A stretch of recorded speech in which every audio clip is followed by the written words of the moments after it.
안녕하세요. 한류 신과 해외 반응을 소개하는 한류 클래스 TV입니다. 오늘은 홍콩 네티즌 한국 영화가 홍콩 영화를 뛰어넘은 게 놀랍다란 제목의 레딧 게시글을 살펴보고 이 게시글에 달린 홍콩 네티즌 반응까지 살펴보겠습니다. 아시아에서 홍콩 영화는 1980년대 후반부터 1990년대 중반까지 전성기였지만 급격한 하락세를 보이다 홍콩이 중국으로 1997년 반환되면서 몰락을 해버렸습니다. 그런데 개인적인 생각이지만 과연 1997년에 중국으로 홍콩이 반환되지 않았다면 여전히 홍콩 영화가 잘 나가고 있었을까요? 저는 전혀 그렇지 않다고 생각합니다. 홍콩 무협 누아르 전성시대를 직접 경험한 저로서는 홍콩 영화는 소재 부족과 창의성 부족으로 1990년대 중반 이미 몰락을 했었고 우연히 그 시기가 중국 반환과 겹쳤다고 생각이 듭니다.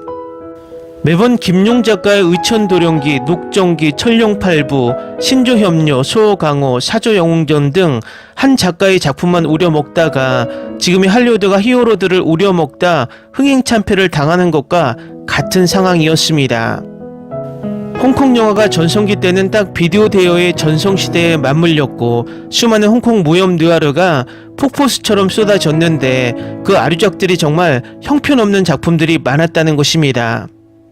한마디로 어떤 장르가 인기를 끌면 그 비슷한 장르를 공장에서 제품을 찍어내듯이 급조해서 찍어냈고 그 반복되는 내용 반복과 액션들이 관객과 시청자들을 질리게 만들었다는 것입니다. 지금 중국으로 흡수되면서 중국에서도 홍콩 영화의 오류를 반복하고 있습니다. 똑같은 무협을 정말 질리도록 찍어내며 21세기에 매년 똑같은 소재의 의천도령기를 연도별로 찍어내고 있다는 것입니다. 이런 사실을 외면하고 홍콩인들은 엉뚱한 데서 홍콩 영화의 몰락을 분석하고 있습니다. 일단 게시글부터 살펴보겠습니다.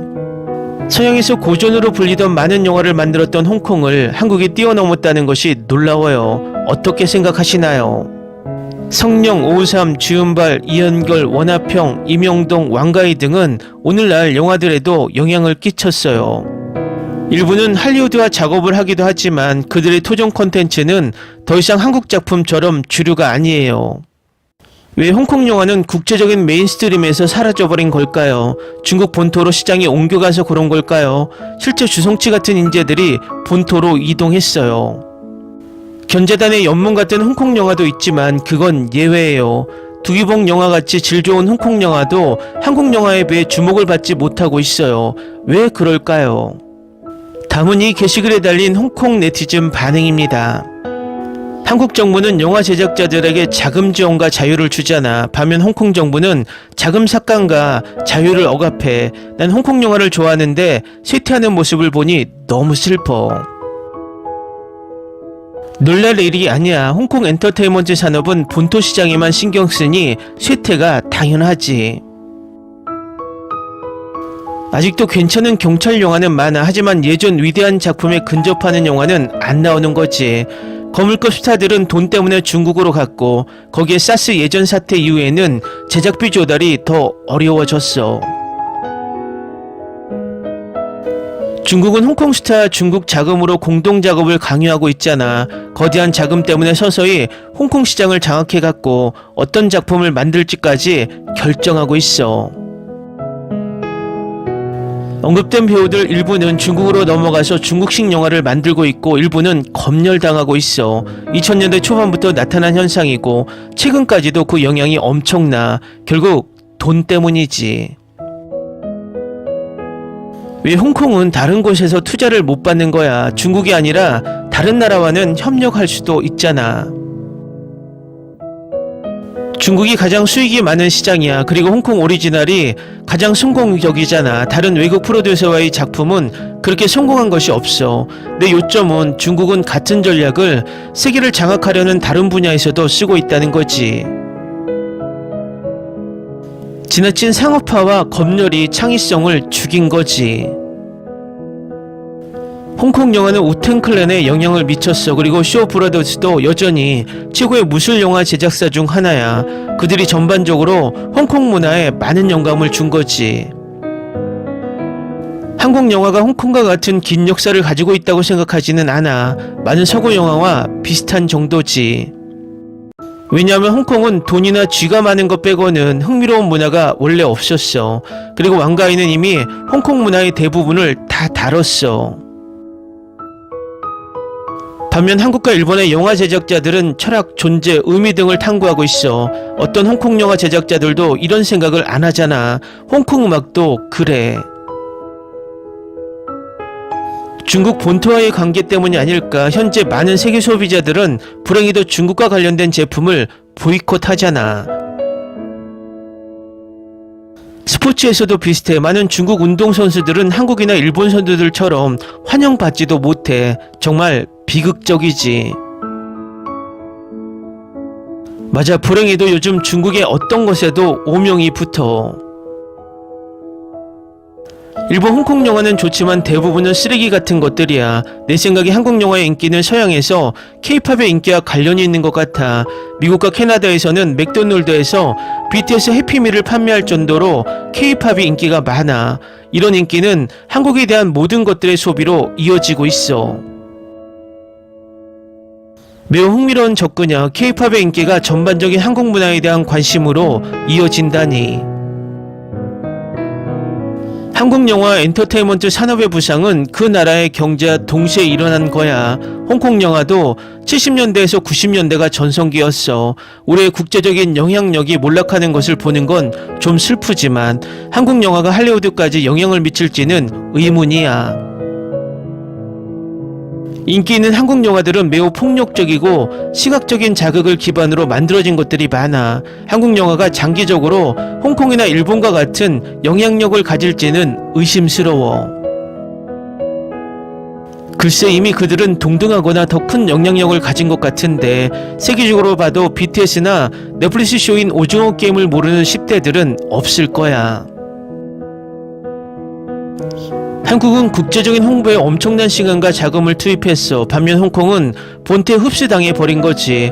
본태의 자금 지원은 엄청나지만 그의 수반에서 제한 검열을 따라야 하고 창의력이 제한되어 버린 거야. 그래서 요즘 홍콩 영화들은 배우들이 비슷한 내용을 재탕하고 있어. 국제적 관객들에게는 전혀 관심은 못 끌게 되어 버린 거야. 놀랄 일도 아니야. 세계 시장과 발전 대신에 중국 시장을 선택했어. 그래서 자연스러운 결과인 거야. 단기적인 이익을 노린 사람들 때문에 젊은 세대들은 고통을 겪는 거지. 한국 영화가 흥한 건 넷플릭스의 힘 아닌가? 홍콩 영화도 넷플릭스에서 공개되잖아. 좋은 영화도 있는데 언론에서 그렇게 관심을 못 받는 것 같아. 아마도 한국 연예 산업이 언론의 입맛에 더 맞나 봐. 좌파 진보적이잖아. 한국 드라마가 더 시청자를 끌어들이는 법을 알아낸 거야. 지금은 시리즈가 인기잖아. 내 친구는 왕가의 작품을 좋아하고 난 주성치를 좋아해. 한국 작품이 인기 있는 이유는 엄청난 기대감과 오징어 게임 때문이야. 하지만 난 오징어 게임 1분도 안 봤어. 난 몇 분 동안 봤는데 배틀로얄의 분위기를 떨칠 수가 없더라고. 우리 부모님은 완전 빠지셨어. 근데 많은 사람들은 디자인이나 패션 같은 것을 좋아하더라고. 정작 드라마의 핵심을 놓치는 것 같아. 또 많은 사람들은 한국 음악에도 빠져 있더라고. 하지만 난 홍콩 락밴드를 계속 찾고 있고 사랑하고 있어.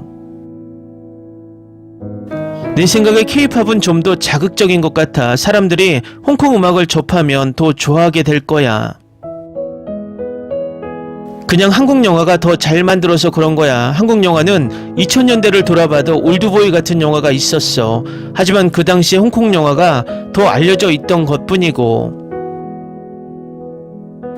한국 영화 산업은 엄청난 성장을 했고 홍콩은 그러지 못했어. 우리는 750만의 인구지만 한국은 5100만의 인구야. 규모 면에서 보면 한국은 더 성장하게 될 거야. 하지만 홍콩 대중문화는 한국 영화와 음악에 큰 영향을 끼쳤어. 90년대에 한국 사람들은 많은 홍콩 스타를 기억할 거야. 아마 일본은 금지되어 있어서 그럴지도. 홍콩은 중국 남부와 동남아에서도 팬들이 있기 때문에 5천만 이상의 팬들은 있을 거야. 하지만 재능 측면이나 자금 측면에서 홍콩 산업은 완전히 고갈되어 버렸어. 한국인들을 한국 관객들을 위해 점점 좋은 영화를 만들어냈고 결국 성공해서 국제적으로 알려지게 되었어. 반면 홍콩은 인재들이나 투자금이 다 본토에 집중되어서 몰락했어. 홍콩 영화인들은 홍콩 사람들을 위해서 영화를 만들지 않아. 어떻게 자기 지역에서도 성공 못하는데 국제적으로 성공하겠어. 내 생각에 한류는 주로 정부의 지원 때문이라고 생각해. 물론 장점도 있긴 하지. 요리도 훌륭하고 태국 정부도 같은 조치로 해외에 있는 태국 식당에 자금을 지원해주고 있어. 난 요즘 영화나 오래된 홍콩 영화 모두 좋아해. 하지만 영화 보면서 뭔가 특별한 것을 못 느끼겠어. 긴장감 같은 것이 없더라고. 반면에 한국은 회색지대랄까 모호함이 있어. 홍콩 사람들은 선악이 확실한 것을 좋아하지만 한국은 그런 부분에서 더 잘 만드는 것 같아. 맞아, 홍콩은 그런 점이 있지. 반면에 일본은 또 어둡고 한국은 너무 어둡지도 않고 가볍지도 않게 조화를 잘 이루는 것 같아. 그리고 홍콩의 예술 역사는 꽤 깊은데 본토 관객들의 입맛을 맞추다 보니까 원래의 맛이 사라져 버렸어. 일본 영화는 몇 명의 감독을 제외하고는 정말 끔찍해. 드라마나 애니는 괜찮은 게 많은데 영화는 진짜 형편없어. 한국이 딱 너무 어둡지도 않고 가볍지도 않게 밸런스를 이루지. 일본식 유머도 미국인들이 볼 때는 너무 이상해. 주성치 영화는 해외 팬들도 있는데 일본 코미디는 따라가기가 어렵더라고. 한국 정부가 해외 홍보를 위해 막대한 예산을 영화나 K-팝에 지원하잖아. 주요 전략 때문에 인기가 있는 거지. 홍콩 영화는 처음에 제한된 예산에서 최고의 영화를 만들기 위해서 노력했어. 하지만 점점 인기가 높아지면서 영화 제작비만 높아지고 제작 기술에 대한 투자는 소홀히 했지. 전체적으로 한국 국력의 상승과 관련이 있어. 많은 부분은 정부의 지원이 있겠지만 결국 유튜브 같은 것들의 도움을 받았어. 스트리밍 서비스 접근 장벽이 낮아진 거야.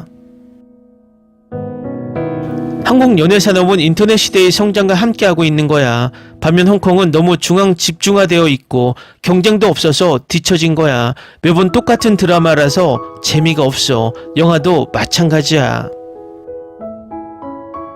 진입 장벽과 기술이 핵심이지. 넷플릭스는 전 세계 어디나 들어가 있잖아. 영화 산업은 특정 스타가 아니라 여러 분야의 지원이 필요해. 홍콩 영화의 부흥은 도시로 몰려든 자본과 재능 있는 사람들의 영향이 있었어. 홍콩 경제가 좋아지면서 동남아를 넘어서 영향력을 확대하고 몇십 년간 전성기를 달린 거지. 그러나 홍콩이 중국으로 넘어가면서 홍콩의 자금과 재능은 본토로 흘러들어갔어. 검열은 단지 이미 만들어진 관에 못질 정도 한 거야.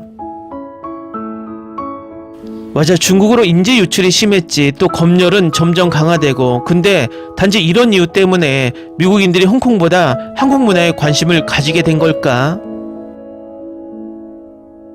요즘은 인재들이 중국에서도 탈출한다고 하던데. 중국과 홍콩의 블록버스터 영화는 쓰레기야. 면도날처럼 얇은 줄거리, 시시한 농담, 1차원적인 캐릭터, 배우들은 자신들이 스타라는 자만심, 주성치나 성령의 역겨운 짓거리를 봐봐. 예전에 왕가위의 중경상님 같은 작품은 요즘 나오는 쿵푸 똥 같은 것들에 비해 정말 아름다워. 정말 스타들에 대한 부분은 동감이야. 홍콩 스타들은 대부분 할리우드에나 진출하려고 하는데 결과도 안 좋아. 반면 한국은 자신들이 잘하는 것에 집중하고 스타가 아니라 영화, 음악, 버라이티 쇼 같은 것들을 수출해. 홍콩 스타가 나온 괜찮은 할리우드 영화도 있긴 하지. 근데 그들이 홍콩에서 계속 있었다면 더 좋은 영화가 만들어졌을지도 몰라. 왕가이가 내가 가장 좋아하는 감독이고 오스카상을 수상도 했지. 하지만 그도 할리우드에서 주류는 아니었어. 아마 그럴 거야. 할리우드도 홍콩의 대중 영합주의보다 나은 건 아니야. 댓글 반응 잘 보셨나요? 솔직히 과거 90년대 홍콩 무협 느와르를 보며 설레었던 감성은 이제 추억으로 남겨둬야 할 것 같습니다. 홍콩은 10년 남짓 반짝이는 컨텐츠였지만 우리 K 컨텐츠는 1990년대 후반부터 현재 2025년까지 30년이 훌쩍 넘는 기간 인기를 유지하고 있습니다. 한마디로 비교 대상이 안 됩니다. 앞으로도 질 좋은 K 컨텐츠가 더 많이 나와서 전 세계를 즐겁게 해주길 바랄 뿐입니다. 재밌게 잘 보셨나요? 여러분의 구독, 좋아요, 댓글, 알림 설정은 영상 제작에 큰 힘이 됩니다. 이 영상을 보신 모든 분들 항상 대박 나시고 행복하시길 바랍니다.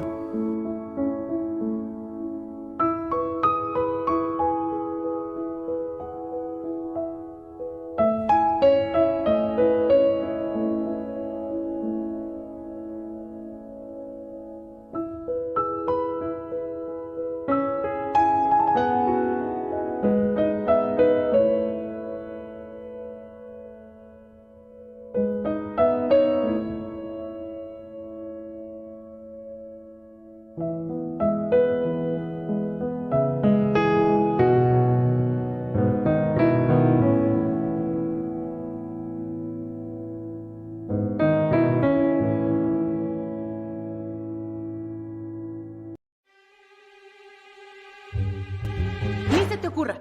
Olvida el ganso y los tomates. No hables de las ballenas. No es un acuario. No actúes como tonta. Sé que eras una genio. ¿Sí?